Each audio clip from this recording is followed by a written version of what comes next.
Welcome back, everyone. Hope you're doing well. How did the Greeks and the Romans count years? Well, it's gonna have to do with astrology. I know that. Astrology? No, astronomy. My bad. Yeah, I'm Shields. This is what we do. React to history. This is toldinstone. Let's go. Was released. This video was released on the final day of 2021 AD, that is, Anno Domini, the year of our Lord, the year, by a misguided medieval reckoning, since the nativity of Jesus. Which is inaccurate since most historians and theologians believe it's more like 3 BC when Christ was born. AD and its alter ego CE are so familiar that they seem indispensable, and it can be easy to assume that the Greeks and Romans used something similar. This, however, is not the case. Counting years is by no means a universal custom. Most historical societies had calendars key to the cycles of the sun and moon, which served to mark the agricultural seasons, situate festivals, and establish a temporal frame for public business. But relatively few societies have counted years the way we do. We really count years more in terms of our date. We think about the date, and that date is derived in reference for a point, whether it be for economic reasons or for, for cultural day-to-day life and everything else. So you would think it would be a thing that would be synonymous throughout any other possible record keeping, but it might not be. The ancient Greeks certainly did not. During the classical period, almost every Greek city had its own dating system, just as it had its own calendar and laws. In Athens, for example, an official called the eponymous archon gave his name to the year. At Sparta, the year was named after one of the ephors. At Argos, the priestess of Hera had that honor. The dizzying array of dating conventions created headaches for ancient Greek historians, who had to either pick a single dating system, like the Athenian archon lists, or craft cumbersome synchronisms. It was possible, however, to build long-term chronologies. Perhaps the most famous example is the Parian marble, an inscribed chronicle recording events from 1582 to 298 BC. The best-known Greek attempt at a systematic chronology was the Olympiad system, pioneered The Olympiad system. by the historian Timaeus and systematized by Eratosthenes in the 3rd century BC. This system dated events in relation to the Olympic Games, which had been Every 4 years. That's, well, in certain areas, but it had every other year. Yeah. held every 4 years since, by Eratosthenes' calculations, our 776 BC. An event that took place in 480 BC was thus the year of the 75th Olympiad. The Olympiad system was useful for historians, but it never became standard like the modern AD system, and it seems to have never been referenced in daily life. Be great if the Olympiad fell in a leap year, wouldn't it? Then it's two birds with one stone. I'm thinking, wasn't 2020, today's 2025. Was 2024 a leap year? I think it was. I think it would, I mean, in 2008, wasn't that a leap year? That was the Olympics. Don't they fall in the same year? Is there any correlation of that? Reasoning for that? The only Greek dating system remotely similar to AD was the system used by the Seleucids, the dynasty that inherited the vast central block of Alexander's empire. Mm-hmm. The first year of the Seleucid era corresponded to our 312 to 311 BC and commemorated Seleucus I's conquest of Babylon. The Seleucid era was used throughout the Near East and long outlasted the Seleucids themselves. It persisted, in fact, beyond the Arab conquests and was used until the 20th century by the Yemeni Jewish community. Like the Greeks, the Romans dated their years by annual magistrates. Yeah, usually consuls, like the year of Caesar, the year of Pompey, XYZ. In their case, the two ordinary consuls, who took office by the imperial era on January 1st.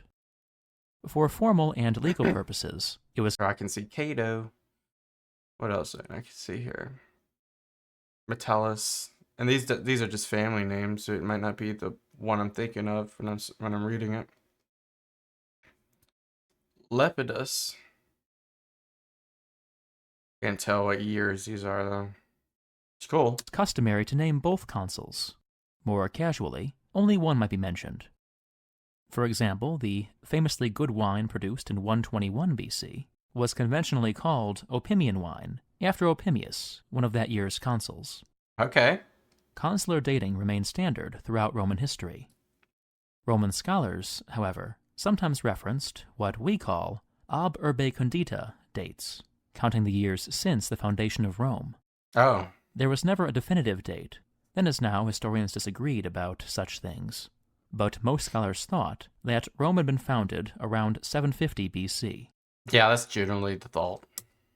The date calculated by the polymath Varro, 753 BC, was the most widely accepted. Like the Olympiads system, dating from the foundation of Rome was a convention used more or less exclusively by historians. Though referenced on at least one coin issue, the Urbe Condita date only impinged on daily life on those rare occasions when the emperors marked the anniversary of Rome's foundation. Claudius, for example, celebrated Rome's 800th birthday in 47 AD. 201 years later, Philip the Arab marked the city's millennium with a spectacular series of games. Although consular dating persisted into late antiquity, two new systems appeared. The first was the indiction, a 15-year tax cycle used widely for dating from the 4th century onward. This convention sometimes causes problems for modern historians. So there's a tax system that they use like that? I didn't even know about that. Although consular dating persisted into late antiquity, two new systems appeared. The first was the indiction, a 15-year tax cycle used widely for dating from the 4th century onward. This convention sometimes causes problems for modern historians, since the indiction cycles were not counted, and it can be unclear which year is being referenced. The other new convention, which appeared in the 6th century, was formal dating by the emperor's regnal year. Far more important than either of these developments, however, was the rise of Christianity, which produced new means and motives for calculating a universal chronology. At first, Christian scholars focused on determining the date of the creation, a matter of practical interest, since some were convinced that the world would end 6,000 years after it was made. Yeah, don't think that happened. After much effusion of ink and ecclesiastical bile, Greek scholars settled on 5,005. And some people still believe that, by the way. That's insane to me. Please don't believe that. It's obviously not true. 509 BC as the beginning of time, and dated their chronicles accordingly. From the early Middle Ages onward, however, thanks largely to differences between Greek and Latin texts of the Bible, scholars in Western Europe preferred a date around 4000 BC. Egyptian Christians preferred, and still prefer, to use the era of the martyrs, which began in 284 with the accession of Diocletian. The most important Christian contribution to chronology, however, occurred in the 6th century, when the AD system appeared. So it took till the 500s before they created that line in the sand, and I guess it was derived back to Christ's birth. Its inventor was Dionysius Exiguus, an unassuming Roman monk noted for his mathematical ability. While Well, don't tell me he created the system and it was a mathematic ability and he got Christ's. Well, I guess it's based off his information. Computing the dates on which Easter would fall in the coming years, Dionysius devised a system for counting years from the birth of Jesus. It was wrong. He never intended to create a universal dating system. Yet this, slowly... Well, same thing with the Julian calendar or the Gregorian calendar. I mean, they were not universal, they were to their society, and it became universal. And accidentally, AD became. AD caught on first in Anglo-Saxon England, thanks largely to the 8th century scholar Bede, who employed it in... Bede is just so represented. I mean, if you're in the space, you hear his name all the time, but he needs to be way more mainstream for his things that he's brought to the table. Some of his works on chronology and history. It was widespread in France and Western Germany by the late 9th century, and common throughout Italy by the end of the 10th. The Spanish kingdoms had an era of their own and resisted AD until the 13th and 14th centuries.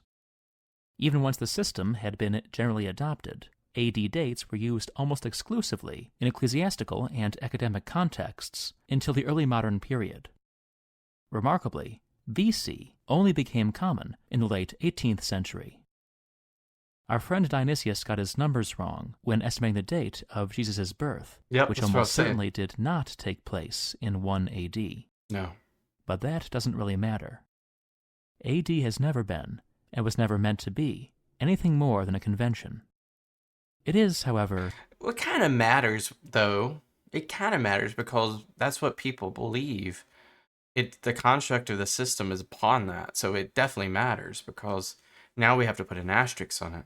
a useful convention, at least for YouTube historians. And as we plunge into this chronological construct that we so blithely call 2022, I'd like to wish you all a happy and healthy New Year. Very interesting stuff. I will stand by. I will die on that hill that the thing is we can't revert it, and I don't want to revert it because it's already been done. It's already been standardized. Can you imagine having to move everything 3 years up or down? I guess 3 years down. Everything 3 years down. When was the Battle of Hastings? Oh, it was 1063. When was the fall of Rome? 473. Yeah, it would suck. Keep it how it is, but more people need to get mainstreamed on the reasonings of this calendar and how it was created and why it failed and all the other stuff. I don't think it failed. It's just a miscalculation. Let's not get caught up on that. Interesting stuff though, overall. Within I knew some of this stuff, like the consular years. I did not know much about the Greek stuff. I didn't know about the tax thing either.